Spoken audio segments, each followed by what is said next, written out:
Doctor Abdullah Jahangir রহমাহুল্লাহ। Doctor Abdullah Jahangir স্যারের নাম শুনে? আব্দুল্লাহ জাহাঙ্গীর রহিমাহুল্লাহ একজন আলেম ছিলেন। আব্দুল্লাহ জাহাঙ্গীর রহিমাহুল্লাহ। আব্দুল্লাহ জাহাঙ্গীর স্যারকে কেউ আপনারা দেখেছিলেন? যুবকেরা শোনো, আল্লাহ তাআলা আমাদের যে দেহটা বানিয়েছেন, জন্ম থেকে 25 বছর পর্যন্ত গ্রোথ, বলো এই সময়ে কি পড়ে বোঝা যায় না। আর এই সময়ে যে ফুর্তি আনন্দ, এটা কোনো আনন্দ না, এটা অস্থিরতা। জীবন শুরু হবে 25-এর পরে।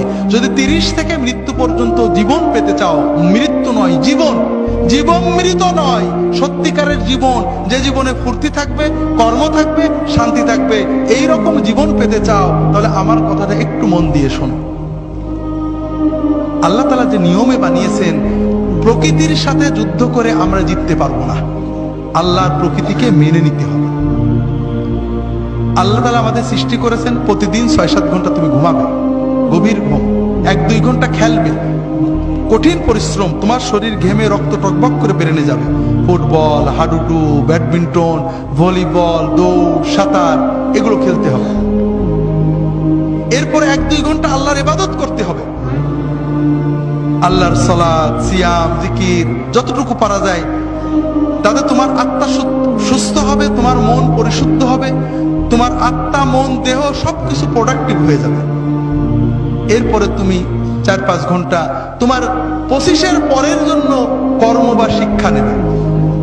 এইভাবে যদি তুমি চলো, তাহলে তোমার জীবন গতিশীল হবে, তোমার জীবন ইনশাআল্লাহ মৃত্যু পর্যন্ত সচল থাকবে।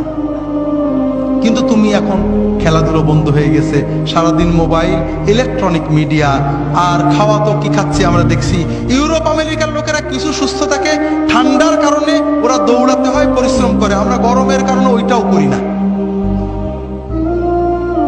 সারাদিন মোবাইল দেখছি, শুনছি, কানে ইয়ারফোন লাগিয়ে শুনছি, আমাদের কান চোখগুলো নষ্ট হচ্ছে। রাতে জেগে জেগে মোবাইল করছি, কথা বলছি, আমাদের ব্রেনটা ক্রেজি হয়ে যাচ্ছে, আমরা বুঝতে পারছি না, তবে আমাদের লেখাপড়া নষ্ট হচ্ছে। কিন্তু সবচেয়ে বড় ক্ষতি হলো অশ্লীলতা, ছবিতে অশ্লীলতা, গানে অশ্লীলতা, সিনেমায় অশ্লীলতা। এই যে কিছুদিন আগে কিং খান গান গেয়ে গেলেন, অশ্লীলতা ছিল না?